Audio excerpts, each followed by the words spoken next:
Yes, it sure is beautiful. And you say it's down here that the water mambas live? Mambas? Oh, no, the Randomiser. You see, I hid it in this underwater cave. You never know who might try to snatch it these days, but I can't remember which one. You've shown me over 20 underwater caves, and we haven't seen one by now. Well, yes, but if we don't find it, we won't be able to watch an episode today. I guess I wouldn't break my heart with disappointment if I didn't see one. No, but some of our listeners might. Aha! I think I recognise that pile of rocks. And voila! One slightly dusty randomiser. Oh, that's great news. There's just one thing that baffles me. Oh, what's that? I just can't figure what you do with... Oh, well, it's very simple. You just put your finger on the button here and... yeah, see? Now that's what I call real enterprising. Every component checked and double-checked. Well, in theory, not so much in practice. Right, let's see what we have to... okay. Well, we're taking a trip back in time today. Who do I have to thank for that? Only the crew of Fireball XL5. Here's 1875. Yeah, good.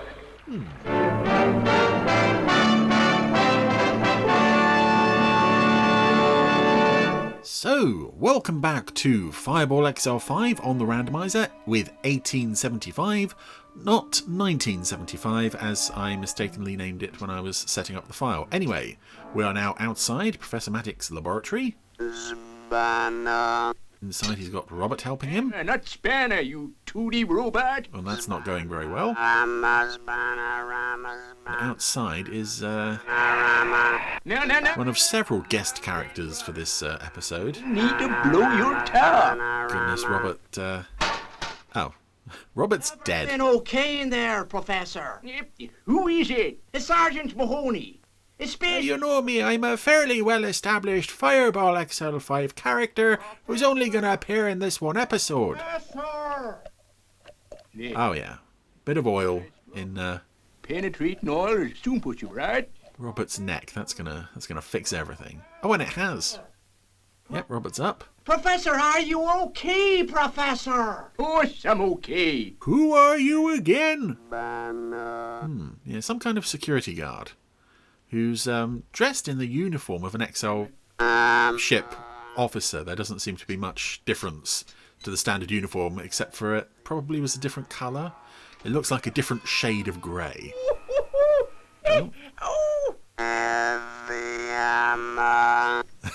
Oh. Okay, so Robert's dropped that on Matt's foot. Meanwhile, over at Venus's beach house... Well, I've put Matic's dinner in the atom oven, but I don't think he'll turn up now. He seems to... Not if I'm offering him food from the atom oven. That doesn't sound safe. He's so fond of his food, as a rule. And the XL5 crew, Commander Zero and Zuni, are sitting around eating... He won't tell us a thing. I don't know, it looks like some kind of fruit. Very special. So they know that something unusual is going on with Matt. Don't know what, because he won't tell anybody, as usual. Through. Dead on schedule. And this episode was, oddly enough, the previous episode to the previous XL5 we saw on the very first podcast of 2022, I believe. That was the Robot Freighter Mystery. This one was the episode immediately prior, which is just one of those odd glitches of the randomizer that occurs sometimes.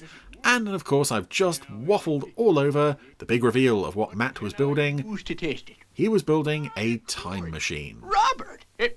As you do. And Robert, it won't hurt a bit. Yes. You should be honored. I'm gonna transport you back in time. Because I'm sure sending a highly sophisticated robot who's prone to violent fits of rage into the past will go quite well. Yeah, of course Robert obeys, because what else is he going to do? It's his lot in How life. far back shall we go? Well, Yeah, this is so safe, isn't it? We're going to risk destroying the space-time continuum by sending this advanced robot back to 1875. now the power. Because Professor Matic has always had a hankering for the Old West, which he's never mentioned before or since. Robert?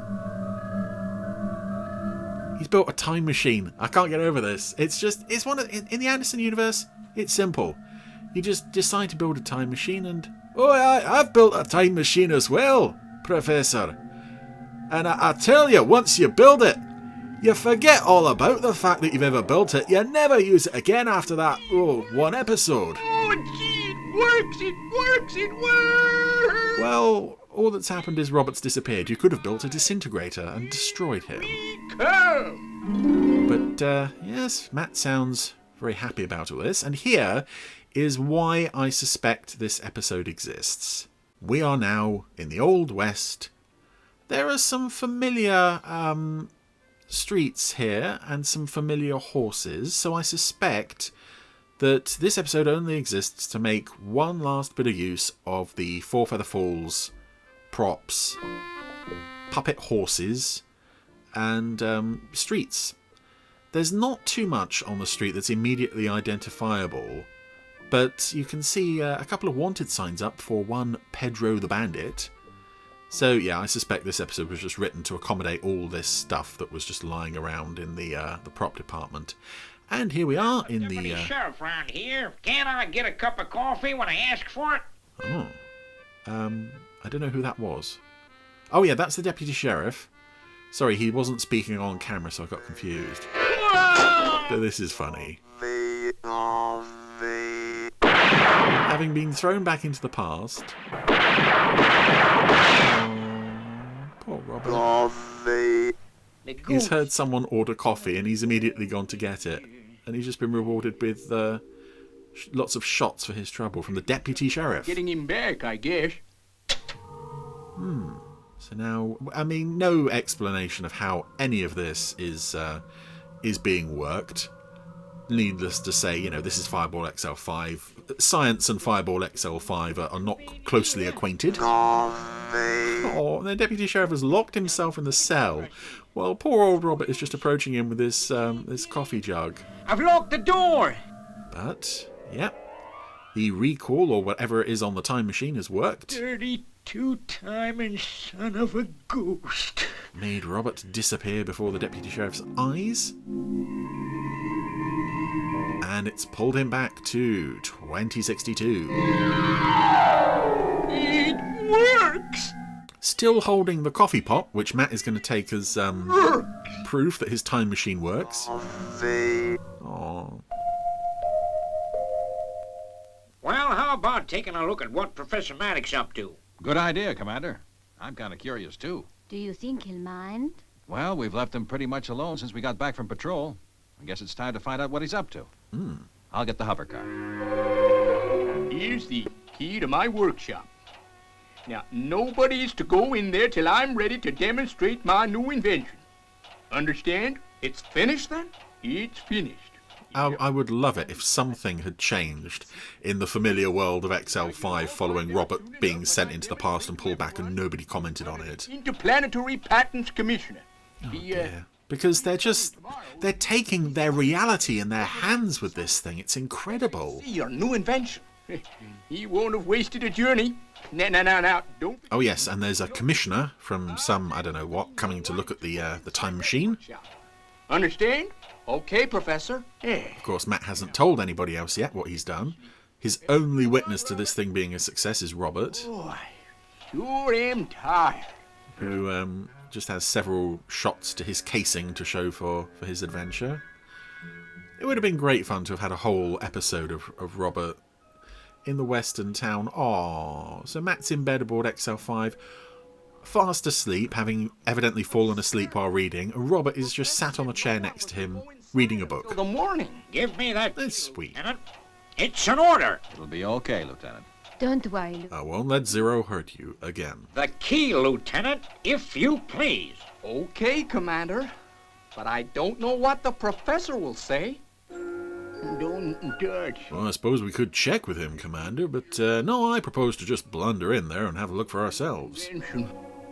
No one is to touch. Oh, he's even dreaming about it because it's that important. So that's what all the mystery's about. What do you make of it, Steve? Well, let's take a look inside. Let's do that. It looks like an artificial gravity test rig. Again, I would love it if Matt had built like the ultimate disintegrator booth, because Steve, Venus and Zero have just wandered straight in there. Hey, look, an antique coffee pot. No, that's a bomb. Hot. Don't say after all this trouble that Matt is slyly making another coffee machine. I'll be out of a job. Oh, and of course they brought Zuni along. Oh dear, look at Zuni. I must stop him. He's probably going to get us into some scrape or other, but I don't care. Yep, he's pressing every button he can, including the door control. Zuni, the door. Open the door. No, he never mastered that one. Understand? Yes, this is three of our brave, brainy heroes just wander into Isn't there a way out of this confounded an contraption? experimental machine of which they know not what it does. Guess we're stuck here until the morning. Oh, if you live that long. He causes more trouble around here. Again, it's just such a testament to their stupidity that they would just wander into this thing. Of course, it's still set to 1875, and away they go. And this is fun. What's happening? We get this shot of just And we've got no thruster packs. the three of them passing through space. We can't see them, it's just a starfield going past. And my clothes. They're different. And they're commenting on what's happened to them. Are you here? What in tarnation's going on? My uniform, it's gone. It reminds me a bit of I think there's a similar scene in the Daleks' master plan when Stephen and Sarah and the Doctor are beamed away to... Oh, I don't know what planet it was. But, yep, they're gone. Professor! Professor! Wake up! 90's gone to see Matt on XL5. Robert seems to have dropped his book. Venus and Commander Zero! They went into your workshop. Oh, Did they go into my new high-tech de-atomizer disintegrator I booth? gave them the key. Oh, no! Oh, don't tell me. Well, it's hard to believe, but you see, they just vanished. Oh, no. Well, they left the door open as well. But, of course, the culprit is still on the scene. Crying, Zuni. Things are bad enough as they are. It's all your fault, Lieutenant. You had no right to let anyone, not even Steve or Commander Zero, have the key to this workshop. Oh, they gave him an order. For higher authority. Oh, you're still here, are you? I was only obeying orders. Yeah, leave him alone. Yeah, okay, Lieutenant. And here we have another scene where David Graham is, I think, playing every character. I'm positive. Matt and 90 and Zuni and the security guard. Charges. Petty larceny. Uh-oh. Can you get them back, Professor? Oh, because having sent his owners and friends back in time Robert back. to 1875, Zuni just adjusted the time machine dial. Bearing in mind he has already messed up and already been told off for it, Down with the dials. and he's just fiddled with the dials again in front of their very eyes, and they didn't notice. Because even Matt and 90 are wallies. And here we are, back in ye old western town. Horse town. Yeah. A bank. Yes, I'm sure those are horses from Four Feather Falls. If nothing else, I mean, the town has got to be, but if nothing else, these horses are definitely Four Feather Falls ones, because even though I don't think you see them from the front, possibly, but they do have that same derpy look that the Four Feather Falls horses had. Well, of all... And this is interesting as well. I'm not aware of What a team. time travel stories that have done this elsewhere. There must be more, but nothing's springing to mind at the moment, where characters have been sent back in time, and rather than remaining themselves, they've taken on the appearance and personalities of someone who would live in that time, to the extent that they don't remember who they were originally. Which, well, that's some strange music there. Sheriff, ain't we? Yep, Steve has just Yes, sir. taken the sheriff's job. Hope you'll stick around longer than all them other sheriffs. Well, if anyone does take a shot at me, I reckon you'll be able to... Yes, there's a whole list of former sheriffs on the door, all of whom presumably have met some kind of sticky end. Your medicine. He ain't. I mean, he isn't. Yeah, Steve's taken the role of the sheriff, and Venus is Frenchy Lil, and Zero is... But folks around these parts Is he still called Zero? Regardless, they're a pair of outlaws. read. Which kind of begs the question why, when Robert was sent back to the past, nothing happened to him. He didn't, Frank in the West ain't never well, been I don't know, end up just as a pile of spare parts or something. I suppose you could make the argument that Robert is not a living being. He doesn't have a soul, but that's a very sad argument, and I don't want to dwell on it. Oh. So, Frenchy Lil and Zero are sneaking up on... No one there, except our old four-legged friend yonder. Oh, they're hiding at the edge of the street. Just within Steve's peripheral field of view, but Sheriff, there ain't no trouble he's taking to the role of sheriff with the same aplomb that he took to the role of space captain. And all those names on the door. just plain bored to death. And certainly not shot! Yeah, some of this music is reused from Supercar as well. Breath box, Mr. Deputy Dodgem. Yeah, how about it, Deputy? Well, I'll play you my latest song. It's the same song I was playing at the start of the episode. Prettiest flower ever seen. Yeah, this is a tune that was composed specifically for this episode. I'm not sure this ever appears again anywhere else. It's got a nice plodding melody to it.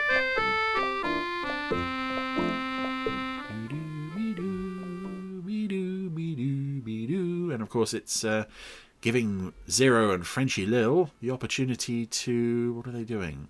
Oh, they're robbing the bank. Oh, lucky for them, nobody seems to be at the bank today. Nobody else seems to live in this town, except for the deputy sheriff and that other guy. Is that other guy the owner of the bank? Only just about one person could bust open my safe. Oh, you are the owner of the bank. Okay. And she's here. A woman? Oh, the smartest woman bandit ever there was.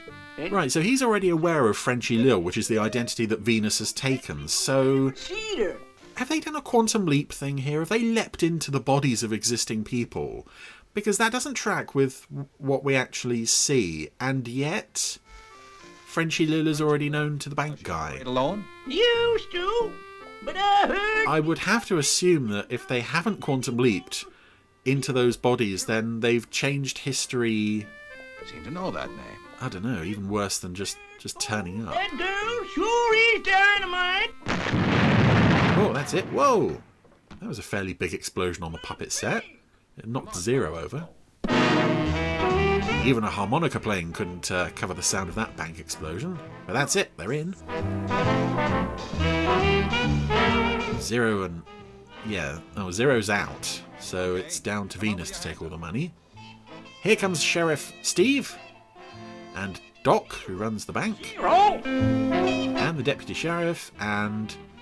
yeah, Venus just waited behind the door with her pistol drawn, walked out on them. That book must have knocked him cold. It always was heavy reading. Ah, Zero got hit in the head by an encyclopedia. Down, Sheriff. Frenchy Lil. Frenchy Lil. Where's the dough, Doc? Drop Where's the dodo? one, I said, Sheriff. Oh, Dodoc. All right. Someone I knew once. Ah, before we turned reality itself into a pretzel. Yeah, Doc, by the way, has dropped his pipe onto a huge pile of dynamite. I believe that is an important plot point. When I left, the machine dial was set for 1875. Then we let this useless space monkey in the room, and I don't know what the hell's going on. Question is, was it altered before or after they entered the time machine? It was altered right in front of your eyes, but none of you noticed. Zoom could tell us. You've got to get them back, Professor. You've got to. I'm doing my best. But remember, one false move, and I could possibly lose them in time forever. Now, I think we should assume they didn't alter the setting. Now, let's see. 1875. Right, so Zuni setting the clock to 1066 was entirely pointless because it never comes into the story. Okay. She's different somehow. Say that once again, and I'll have to plug you. Yep, Venus has got them all locked up in a jail cell. It's interesting seeing them in different roles like this. It does make me wonder if She Lil never misses out on a deal. this is sort of meant to imply that they would have been these people had they lived in this time. Anyway, Zero is now up. He's going to go look for Frenchy Lil. I think. It's got to work. It's just got to. Oh, he did it. Yeah, there's a lot of that redundant dialogue this week. Zodiac. So the time machine is now active. Real soon. Look Who's out! it going to recall first? Oh, Zero slugged Venus. Oh, it's all going something. So long, Zodiac. So long, pretty Frenchy Lil. Ah, so Zero's making off with the money. While Venus is unconscious on the floor. Double crossing. Oh, that Zero sure is double dealer. How do we get out of here, Sheriff? That's what I'd like to know. Yep, first day on the job and he's already locked in his own jail cell. It was the first 15 minutes on the job. So Zero's making away on horseback. And now they've got the time machine very slowly springing into life. Again, no mention of sending back Robert to find anybody, just with orders. Any ideas for getting out? Like he did earlier. You fellas, I only wish I knew. Oh, and he's gone. He's been beamed away by the time machine. Not again. I can't stand it. So that leaves Deputy Sheriff and Doc Well, I'll be darned. locked in the cell. Venus is still on the floor outside. Familiar Four Feather Falls background rocks. Oh. Zero has also been recalled by the time machine. With this smoke right now. Oh, my pipe. I left it in the bank. On top of that dynamite! Yeah. Well, Steve and Zero are back. So we've recovered all the useful people. Back, Colonel. And you too, sir, of course, Commander. Oh. It's like a bad dream, but I remember she got slugged by Zero. Me? Did I do that? I'm afraid so, Commander. But what's happened to her? So he remembers the past, even though he wasn't himself. He hasn't come back. Try increasing the power. It could burst the machine. We'll have to take a chance on that, Professor. Yeah, we're coming up on an odd ending here because of the way they use the time machine. But you've got to get her back. Increasing power in order to recover Venus because she's unconscious. I'm not quite sure how that works. He won't take much more. Ooh. Well, best shut it off. Do we really need Venus? I'm sure we could get by without Venus. And anyway, she's already a known outlaw in 1875, so some might argue she was always meant to be sent there. So, what do they call it? Predestination paradox. She'll blow up. Yes, the dynamite is burning away. Time is running out. I'm not particularly invested here. You've probably picked that up by now, but I don't really care whether they recover Venus or not. Oh, there's the dynamite, and whoa! They blew that bank to bits. That's what I was afraid of. Well, maybe they've wrecked the time machine. But there's Venus in the booth. Yay! This is it, gentlemen. And two more visitors outside. We've broken Matic's machine. Oh well, he can build another one. Down. It doesn't take long, and it's very easy, apparently, to build a time machine. Two gentlemen from the patent office to see the professor's The two gentlemen from the patent office who were already supposedly on their way Go. Yes, sir. turn out to be the deputy sheriff and Doc. So, I don't know what you're going to want to make of that ending. I guess by increasing the power, they also pulled those guys out of 1875 and pulled them forward to our time, I'd fly you around the where they assumed the identities of already existing people. I have no idea. I have no idea what that ending is supposed to be about. I suspect, yeah, they've just broken the space-time continuum with that ending. Anyway, that was Fireball XL5 1875, and yeah, I've got to say I've never been a huge fan of this one. I get the idea of, yeah, let's reuse for the Four Feather Falls stuff. That's great, but you know, Four Feather Falls was a bigger, more immersive world than that. Just one street and a couple of guys.